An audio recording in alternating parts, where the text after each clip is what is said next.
নমস্কার, আমি মিলন স্যার। পাল একাডেমি সেন্টারে তোমাদের সকলকে জানাই স্বাগত। আজকে একাদশ শ্রেণীর উচ্চতর গণিতের ত্রিকোণমিতির তোমাদের ধনাত্মক সূক্ষ্মকোণের কোণানুপাত ও আদর্শ কোণ সমূহের আরেকটি ক্লাস নিয়ে কিন্তু আমি চলে এসেছি। প্রথমে যে অঙ্কটি আছে, অঙ্কটি একটু খেয়াল করো। দেখো কি বলেছে, tan theta minus cot theta equal to A এবং cos theta plus sine theta equal to B. সমীকরণ দুটি থেকে থিটা অপনয়ন করতে বলেছি। ওকে, তারপরে কোশ্চেনটা দেখো কি বলেছে, 1 plus cos alpha into 1 plus cos beta into 1 plus cos gamma equal to 1 minus cos alpha into 1 minus cos beta into 1 minus cos gamma হলে প্রমাণ করতে হবে যে উভয় পক্ষের মান plus minus sine alpha sine beta sine gamma. Okay, তাহলে আজকের এই ক্লাসে এই দুটো অঙ্ক কিভাবে করতে হয় একটু গুরুত্ব দাও। প্রথম অঙ্কটি দেখো, আমাদের কি বলেছে, tan theta minus cot theta equal to 1 দেওয়া আছে। ওকে, এই পদটা থাক, আমরা এই পদ নিয়ে আগে একটু চেষ্টা করি। কি আছে দেখো, একটু ভালোভাবে খেয়াল করো। দেখো কি আছে। ওকে, আছে cos theta plus sin theta equal to b আছে, তাই না? এটা বি আছে। এটা যদি আমরা একটু ডট ডট দিয়ে 1 নাম্বার সমীকরণ হিসাবে রাখি, কোনো সমস্যা? আশা করি কোনো সমস্যা নেই।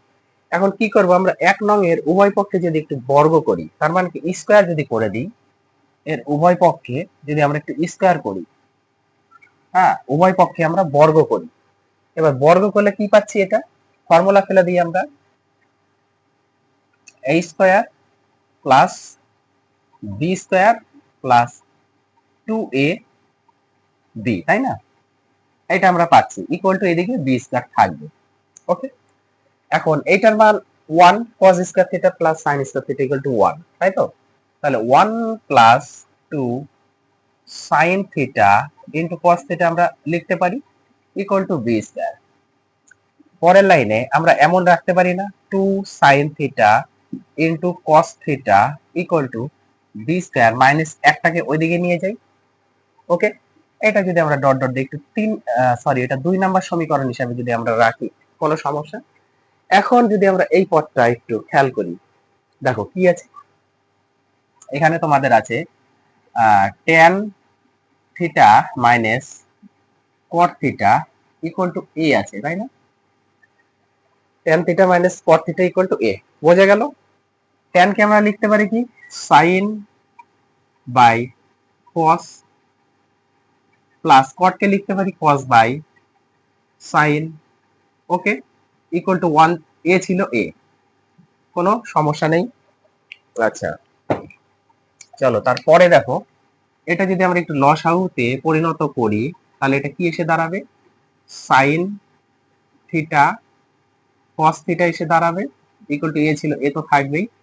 আর এটা কিন্তু আমাদের অলরেডি হয়ে যাচ্ছে কি, দেখো এটা অলরেডি কি হয়েছে, ও সরি, এখানে কিন্তু মাইনাস ছিল, প্লাস দিলে হবে না, এটা মাইনাস কিন্তু। ওকে, তাহলে এটা হয়ে যাবে sin স্কয়ার থিটা মাইনাস এটা হয়ে যাবে কি cos স্কয়ার থিটা। বোঝা গেল? sin square theta minus cos square থিটাতে থাকবে। পরের লাইনে দেখো, আমরা যদি ক্রস গুণ করি তাহলে কি পাচ্ছি, sin square theta minus cos square theta equal to a into কি আছে, a into sin theta into cos theta. এইভাবে পাচ্ছি, পাচ্ছি না? অবশ্যই পাচ্ছি। পরের লাইনে দেখো, এইটা যদি আমরা a স্কয়ার মাইনাস b স্কয়ারের ফর্মুলাতে একটু ফেলে দিই, তাহলে কি এসে দাঁড়াচ্ছে, a plus b into a minus b, এই ফর্মুলে এসে পড়বে। বোঝা গেল? a plus b into a minus b equal to a আছে a থাক ইনটু 2 sin থিটা এখানে করি ইনটু cos থিটা করি, আমাদের এখানে 2 ছিল না, তাহলে 2 হাঁটাতে হবে, 2 দিয়ে এটাকে ডিভাইড করে দিই, তাহলে হেঁটে গেল। কেন করলাম? কারণ আছে, দেখো। এবার sin theta plus cos theta আমরা অলরেডি জানি কি, একটু খেয়াল করো, এই যে প্রথমে এই মানটা sin theta plus cos theta বা cos theta plus sin theta equal two এর মান হচ্ছে b, তাহলে b বসিয়ে দিলাম, তার সঙ্গে আমাদের sin theta minus cos theta থেকে গেল। Okay, equal to A into 2 sin theta cos থিটার মান আমরা পেয়েছি, দেখো 2 sin থিটা ইন্টু cos থিটার মান আমরা পেয়েছি, এই মানটা বি স্কয়ার মাইনাস 1। তো এখানে আমরা বি স্কয়ার মাইনাস 1 বাই 2 লিখতে পারি। কোনো সমস্যা? কোনো সমস্যা নেই। এখন যেটা করতে হবে, এই জিনিসটাকে তোমরা আবার কি করবা, বোথ সাইডে স্কয়ার করো, উভয় পক্ষে আবার বর্গ করে দাও। এখানে একটু লিখে দিবে, হ্যাঁ, বোথ সাইড স্কয়ারিং, ওকে, বোথ সাইড স্কয়ারিং, ওকে, উভয় পক্ষে বর্গ করে পাই, এই কথাটা একটু মেনশন করে দিবে। এইবার এটা যদি স্কয়ার করি তাহলে বি স্কয়ার থাকবে, আর এখানে sine theta minus cos theta তার হোল স্কয়ার হিসেবে থাকবে, ইকুয়াল টু এটা নিচে হবে 4 আর উপরে a স্কয়ার তার সাথে b স্কয়ার মাইনাস 1, এটা ব্র্যাকেট দিয়ে হোল স্কয়ার হিসেবে থাকবে, ওকে। এখন আমরা কোণাকোণে যদি একটু গুণ করে দিই তাহলে কি এসে দাঁড়াচ্ছে, দেখো এখানে পাচ্ছি b স্কয়ার, 4b স্কয়ার হচ্ছে 4b square into sin theta minus cos theta তার whole square equal to a square into b square minus 1 তার হোল স্কয়ার হিসাবে পাচ্ছি আমরা। ক্লিয়ার এতটুকু? এখন এই জিনিসটা আমরা আবার ফর্মুলাতে ফেলবো, কি হবে, a মাইনাস b হোল স্কয়ারের ফর্মুলা কি, a মাইনাস b হোল স্কয়ারের ফর্মুলা মনে পড়ে? এর ফর্মুলা হচ্ছে a plus b whole square minus 4ab, বোঝা গেল? a plus b whole square minus 4ab, এতটুকুর ফর্মুলা আমরা ফেলে দিলাম, ইকুয়াল টু কি ছিল, a square into b square minus 1 তার হোল স্কয়ার। ক্লিয়ার? এখন একটু খেয়াল করো, দেখো কি করতে হবে আমাদের, এই যে sin theta plus cos theta এর মান আমরা প্রথমেই জানি, এটা হচ্ছে এর মান sin theta plus cos theta. একটু আমি এদিকে করছি, ওকে। দেখো কি এসে দাঁড়াচ্ছে, 4b স্কয়ার আছে থাক, আর এটার মানে হচ্ছে আমাদের কি b স্কয়ার, এর উপর স্কয়ার আছে মানে b স্কয়ার, এর মান হচ্ছে b মাইনাস 4 কে আমরা লিখতে পারি 2 into 2 sin theta into cos theta হিসাবে লিখতে পারি। কেন লিখলাম বলছি, তার সঙ্গে আমাদের আছে a square into b square minus 1 whole square, এটা আছে।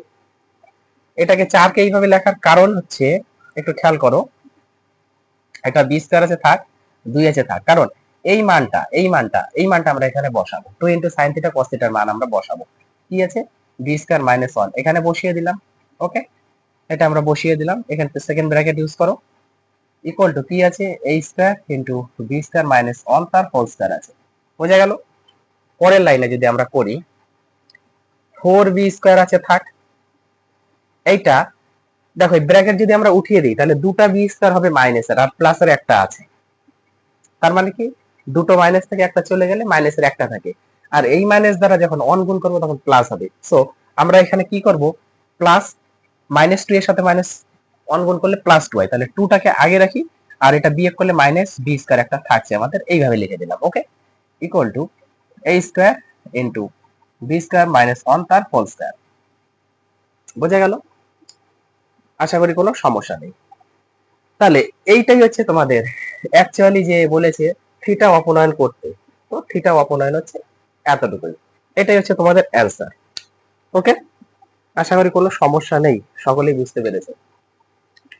তাহলে তোমরা 1 নাম্বার অঙ্কটা একটু টোকো বা স্ক্রিনশট করে নাও, আমি 1 নাম্বারটা আগে মুছে নিই, তারপর 2 নাম্বারে আমরা ক্যালকুলেশন করব। ওকে, চলো তাহলে 1 নাম্বার আমাদের ক্লিয়ার হয়ে গেল। এইবার আসি আমরা 2 নাম্বারে। দেখো আমরা যদি একটু এইভাবে লেখার চেষ্টা করি যে 1 plus cos alpha into 1 plus cos beta into 1 plus cos gamma equal to K যদি ধরি, কোনো সমস্যা আছে?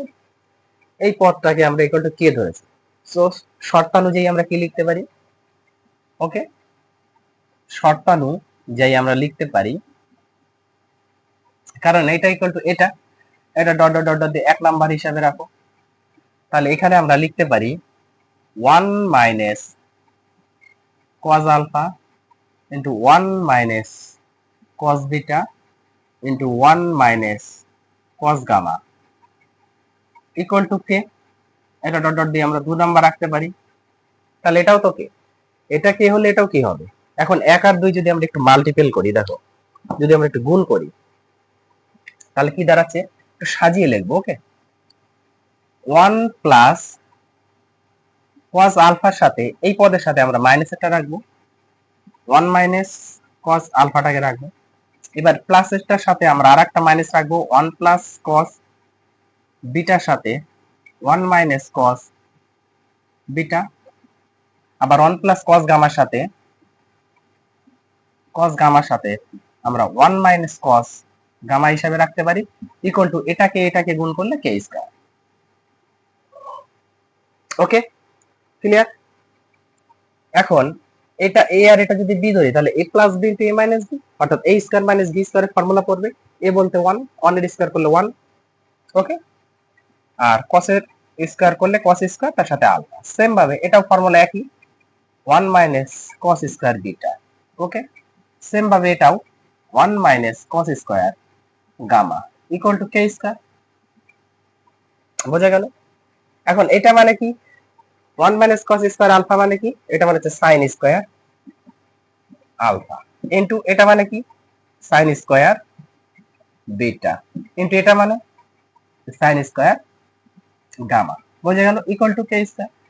এখন যদি আমরা কে বার করি, কে ইকুয়াল টু কি, প্লাস মাইনাস রুটের মধ্যে আমাদের সব থাকবে, কি থাকবে, sin square alpha into sin square beta into sin square gamma. Okay, পরের লাইনে আমরা লিখতে পারি কি, k equal to plus minus root থেকে বেরিয়ে যাবে sin alpha into sin beta into sin gamma.